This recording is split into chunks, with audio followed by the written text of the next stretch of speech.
राधे राधे दोस्तों। आज की हमारी कहानी है तीन मक्कार औरतों का एक किस्सा। तीनों की तीनों औरतें मक्कारी में अव्वल दर्जे की थी, एक से बढ़कर एक। कहानी बहुत ही मजेदार होने वाली है, इसलिए कहानी को पूरा जरूर सुनें।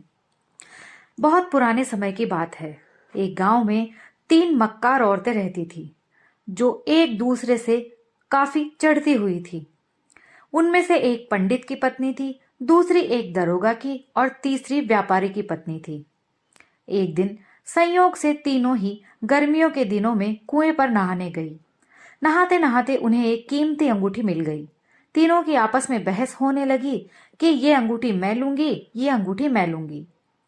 तीनों ने फिर आपस में एक सलाह की कि चलो इस कुएं के मालिक की बूढ़ी माँ के पास चलते हैं। उसने दुनिया देखी है, वो हमारा न्याय करेगी। फिर तीनों उस बुढ़िया के पास चली गई और अपनी कहानी बयान की। तो बुढ़िया बोली, मैं ये अंगूठी यहीं अपने पास संभाल कर रखती हूँ। तुम लोग अपने अपने पति के पास जाओ और अपनी मक्कारी का जाल बिछाओ। जो सबसे अधिक मक्कारी करेगी और जिसका नतीजा निकलेगा वो मुझे आकर बताना। जिसकी मक्कारी मुझे अव्वल दर्जे की लगेगी, समझो ये अंगूठी मैं उसी को दे दूंगी। तीनों औरतें बुढ़िया की इस बात से राजी हो गई। फिर पंडित की पत्नी बोली, पहले मौका मुझे मिलना चाहिए। बाकी दोनों बोली, ठीक है। पंडित का एक बड़ा ही खास मित्र था। दोनों आपस में हर काम को एक दूसरे की सलाह करके करते थे। पंडित को उसके मित्र पर पूरा विश्वास था। पंडित की पत्नी सीधी पंडित के मित्र के पास गई और सारी कहानी बताई और कहा, मैं ये सब उस कीमती अंगूठी के लिए कर रही हूँ, आपको मेरा साथ देना ही होगा।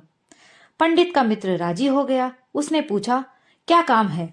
तो पंडित की पत्नी ने बताया कि सामने जो मंदिर है जिसमें मेरे पति बैठे हैं, इसके और मेरे घर के बीच रातों रात सुरंग खुदवा दो। जो भी खर्चा होगा मैं दूंगी। पंडित के मित्र ने सुरंग खुदवा दी।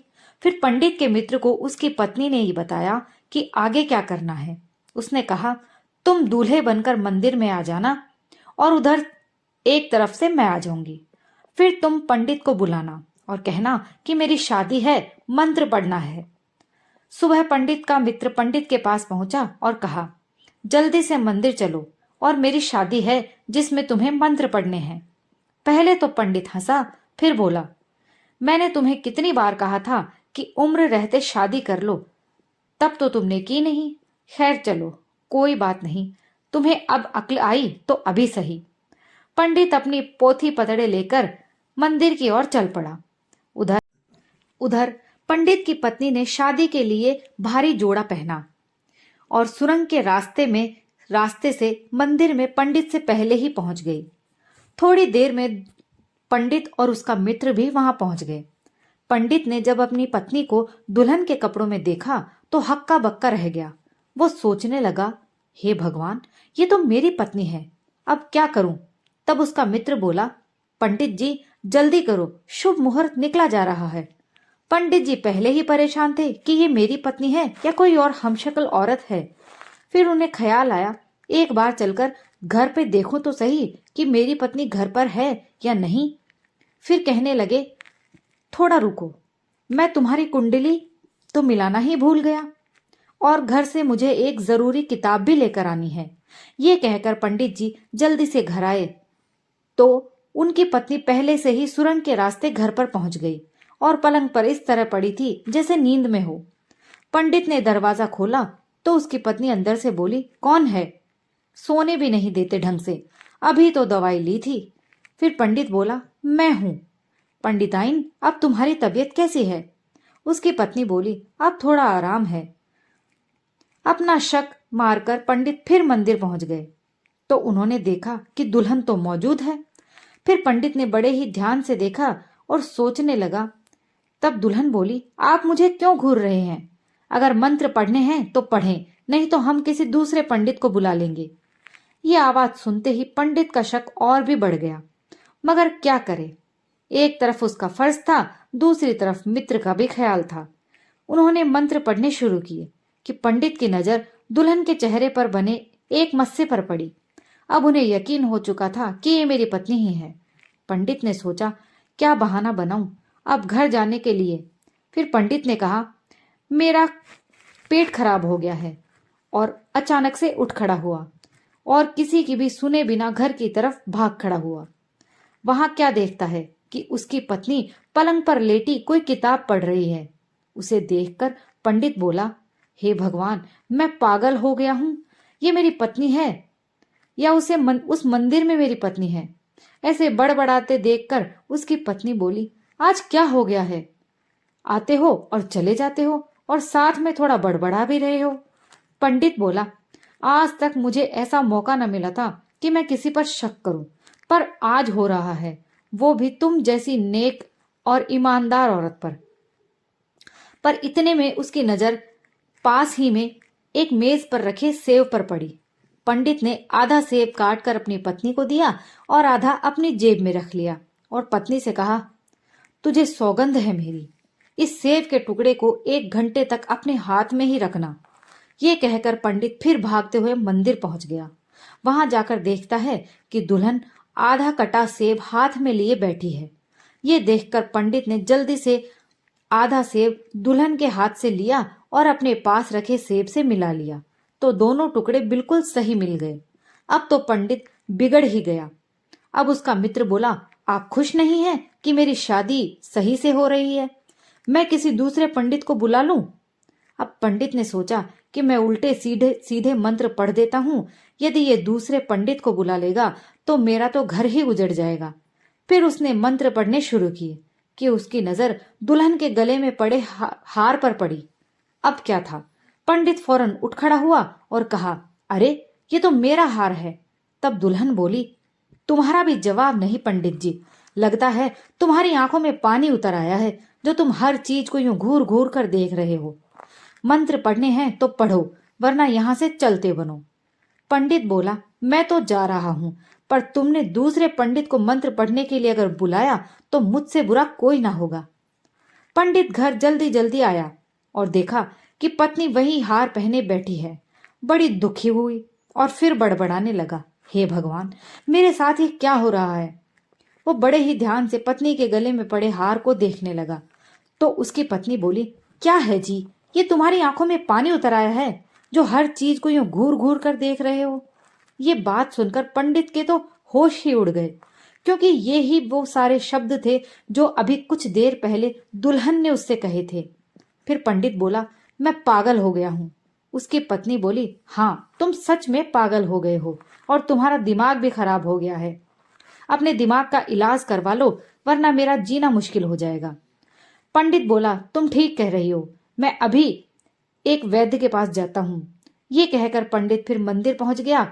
वहां उसका मित्र बोला, तुम तो कह रहे थे कि अब मैं नहीं आऊंगा, अब क्यों आ गए? पंडित बोला, तुमने सदा मेरा साथ दिया है, दिल की गहराइयों से अपना मित्र माना है, भला मैं मंत्र नहीं पढ़ूंगा तो ये मुझे अच्छा नहीं लगेगा। तब दुल्हन बोली, पंडित जी, तुम्हारी आंखें खराब हो गई हैं या तुम्हारा दिमाग खराब हो गया है? उसका इलाज करो, वरना तुम्हारी पत्नी का जीना दुश्वार हो जाएगा। दुल्हन के ये शब्द सुनकर पंडित आपे से बाहर हो गया और दुल्हन को उसने एक जोरदार थप्पड़ जड़ दिया और फिर बड़बड़ाते हुए घर की तरफ चला गया। घर आकर देखा तो उसकी पत्नी अपने गाल पर लगे थप्पड़ को सहला रही है। पंडित ने थप्पड़ मारा था। अब तो पंडित को यकीन हो गया कि हो ना हो ये मेरी पत्नी भूतनी है, जो मेरे घर में भी रहती है और मंदिर में भी रहती है। इस ख्याल से उसे ऐसा धक्का लगा कि वो पागल खाने पहुंच गया। जब उसकी पत्नी को ऐसा लगा कि उसकी मक्कारी की हद पार हो गई है तो उसने दरोगा और व्यापारी की पत्नियों को बुलाया और बुढ़िया के पास पहुंच गई और अपनी सारी कहानी बताई। बुढ़िया बोली, शाबाश बेटी, तुमने बड़ा ही अच्छा कारनामा किया है। अब बुढ़िया ने व्यापारी की पत्नी से कहा, अब तुम्हारी बारी है, तुम अपनी कारीगरी दिखाओ। व्यापारी की पत्नी ने घर आकर सबसे पहले अपनी नौकरानी को सारी बात बताई और कहा कि मैं ये नाटक सिर्फ अंगूठी के लिए ही कर रही हूँ, तुम मेरा हर तरह से साथ देना, तुम्हें मैं अलग से तनख्वाह दूंगी। नौकरानी राजी हो गई। व्यापारी की पत्नी ने कहा, ये जो दाढ़ी वाला आदमी है जिसकी खिलौनों की दुकान है, जब भी मैं बाहर जाती हूँ ये मुझे हमेशा घूरता रहता है। तुम इसके पास जाकर इससे कहो कि आज रात औरत के कपड़े पहनकर मेरे पास आ जाए। मेरे पति घर से बाहर जा रहे हैं, आज रात को ही खतरा भी नहीं है। फिर जब उसके पति यानी व्यापारी दोपहर में घर आया तो उसकी पत्नी बोली, सुनो जी, आज मेरी सहेली आएगी, तुम दुकान पर ही सो जाना और खाने पीने का सामान भी भिजवा देना, ताकि मेरी सहेली हमें कंजूस न समझे। व्यापारी बोला, ठीक है। रात को व्यापारी ने अपने घर पर खाने पीने का बहुत सारा सामान भिजवा दिया। फिर उससे थोड़ी ही देर बाद में दाढ़ी वाला दुकानदार एक औरत के कपड़े पहनकर व्यापारी के घर आ गया। व्यापारी की पत्नी ने उसकी खूब आव भगत की और धीरे से अपनी नौकरानी से कहा, जल्दी जा और मेरे पति से कहे कि औरत के कपड़े पहनकर घर में कोई गैर मर्द आया है। नौकरानी जल्दी से व्यापारी के पास गई और उसे सब बात बताई। व्यापारी गुस्से से घर आया तो नौकरानी अंदर जाकर बताई कि आपके पति आ गए हैं। इतना सुनना था कि दाढ़ी वाला दुकानदार घबराकर बोला, भगवान के लिए मुझे कहीं छिपा दो, वरना तुम्हारा पति मुझे मार डालेगा। व्यापारी की पत्नी बोली, घबराते क्यों हो, सामने जो संदूक पड़ा है उसमें अपने कपड़े उतारकर छिप जाओ। दुकानदार जल्दी से संदूक में घुस गया और व्यापारी की पत्नी ने ताला लगा दिया। तभी व्यापारी अंदर आया और अपनी पत्नी से बोला, मुझे खबर मिली है, उसका यकीन तो नहीं होता, फिर भी मैं तलाशी जरूर लूंगा। पत्नी बोली, जी मैं अपने दिल से लाचार हूं, क्या करूं, कई दिनों से मैं इस दुकानदार से प्रेम कर रही थी, आज मुझसे रहा नहीं गया, इसलिए मैंने इसे औरत के कपड़ों में बुला लिया। व्यापारी बोला, क्यों झूठ बोल रही हो, भला ऐसी बात को अपनी जुबान से कोई बताता है? व्यापारी की पत्नी बोली, भगवान की कसम मैं झूठ नहीं बोल रही हूं, वो दुकानदार इसी कमरे में है। व्यापारी बोला, आखिरकार वो है कहाँ? उसकी पत्नी बोली, सामने जो संदूक पड़ा है वो इसमें छुपा बैठा है, ये लो, मैं ताला भी खुद खोलकर दिखा देती हूँ। व्यापारी ने चाबी उससे ली और ताला खोलने लगा तो पत्नी ने एक जोरदार ठहाका लगाया और बोली, बहुत दिनों से कहते थे मुझे कोई धोखा नहीं दे सकता, आखिर धोखा खा ही गए ना। व्यापारी ने चाबी दूर फेंक दी और बड़बड़ाते हुए बाहर चला गया। ये भी क्या कोई धोखा हुआ? व्यापारी की पत्नी ने दुकानदार को संदूक से बाहर निकाला तो वो हाथ जोड़कर बोला, मुझे माफ कर, जिंदगी में कभी किसी से प्रेम करने की सोचूंगा भी नहीं। भगवान तुम जैसी औरत से सबको बचाए, तो मुझे सलामत मेरे घर पहुंचा दे, भगवान तुम्हारा भला करेगा। व्यापारी की पत्नी ने दुकानदार को पीछे के दरवाजे से बाहर निकाला। फिर उसने दरोगा और पंडित की पत्नी को बुलाया और बुढ़िया के पास जाकर अपनी सारा किस्सा सुनाया। अब दरोगा की पत्नी की बारी थी। बुढ़िया उससे बोली, बेटी कोई कसर मत छोड़ना। दरोगा की पत्नी बोली, मैं कोई कसर नहीं छोड़ूंगी। दरोगा की पत्नी अपने घर आई और अपनी नौकरानी को बुलाकर कहा, ये कपड़े और 5,000 रुपए ले और शहर से बाहर जो आश्रम है वहां जाकर ये देख कि कोई संत की शक्ल मेरे पति से मिलती है या नहीं। अगर किसी से मिलती है तो तुम उस संत से कहना कि आज जेल से एक कैदी भाग गया है और मेरे पति उसे ढूंढ रहे हैं, उसकी शक्ल तुझसे मिलती जुलती है, अभी यहां आने वाले हैं, तुम्हें जेल में डाल देंगे। मुझे तुम पर तरस आ रहा है और मैं ये कुछ कपड़े और पैसे लाई हूं, इन्हें पहनो और भागो यहां से। नौकरानी बोली, ये काम तो मैं चुटकी में कर दूंगी। नौकरानी आश्रम में गई और दरोगा की शक्ल से मिलती जुलती शक्ल वाले संत के पास जाकर सारी बात कही जो दरोगा की पत्नी ने उसे समझाई थी। संत घबराया, उसने नौकरानी के दिए कपड़े पहने और पैसे लेकर भाग गया। नौकरानी संत के कपड़े उठाकर घर ले आई और दरोगा की पत्नी को दे दिए। जब दरोगा घर आया तो उसकी पत्नी ने कहा, क्या आप हलवा खाएंगे? दरोगा बोला, क्यों नहीं। दरोगा की पत्नी ने सारा सामान रखा और हलवा पकाने लगी। जब हलवा थोड़ा पक गया तो दरोगा की पत्नी ने एक चम्मच हलवे की निकालकर उसमें थोड़ी सी अफीम मिला दी और अपने पति से बोली, देखो तो जरा कैसा बना है। दरोगा ने हलवा खाया तो बोला, थोड़ा कड़वा है।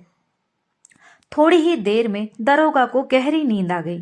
दरोगा की पत्नी ने नौकरानी को कहकर उसके पति को बुलाया और कहा, दरोगा को संत वाले कपड़े पहना दो और उसकी दाढ़ी मूछें काट दो। नौकरानी के पति ने पैसे के लालच में सब कर दिया। फिर उसे आश्रम में रात के समय संतों के पास लेट आया। सुबह दरोगा उठा तो उसने आवाज दी, जरा चाय तो देना। फिर ध्यान से देखा और अच्छी तरह से उसकी नींद खुली तो वो एक खंडहर में लेटा पड़ा था। फिर वो उठा, मुंह धोया और घर आया। उसने दरवाजा खटखटाया तो नौकरानी ने पूछा, कौन है? दरोगा ने कहा, मैं हूं इस घर का मालिक।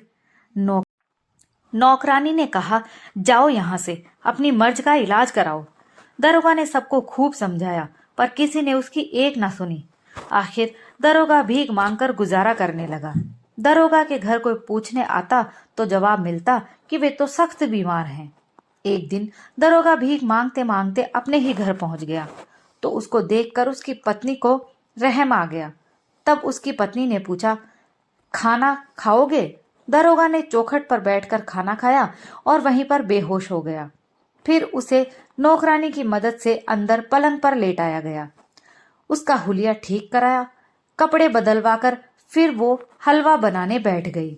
तब दरोगा को थोड़ा थोड़ा होश आया तो उसकी पत्नी बोली, ये भी कोई सोना हुआ कि उठने का नाम ही नहीं। तब दरोगा बोला, तुम्हें क्या बताऊं कि आज मैंने कितना बड़ा सपना देखा है। इसके बाद तीनों पत्नियां उस बुढ़िया के पास गई तो उन्हें पता चला कि बुढ़िया तो अंगूठी लेकर 1 महीने पहले ही वहां से भाग गई है। दोस्तों, ये कहानी यहीं समाप्त होती है। अगर आपको मेरी कहानी पसंद आई हो तो प्लीज लाइक और शेयर कीजिए, और अगर आप कुछ कहना चाहते हैं तो कमेंट करके मुझे जरूर बताइए।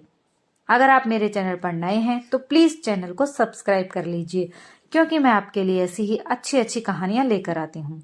कहानी सुनने के लिए आप सभी का बहुत बहुत धन्यवाद।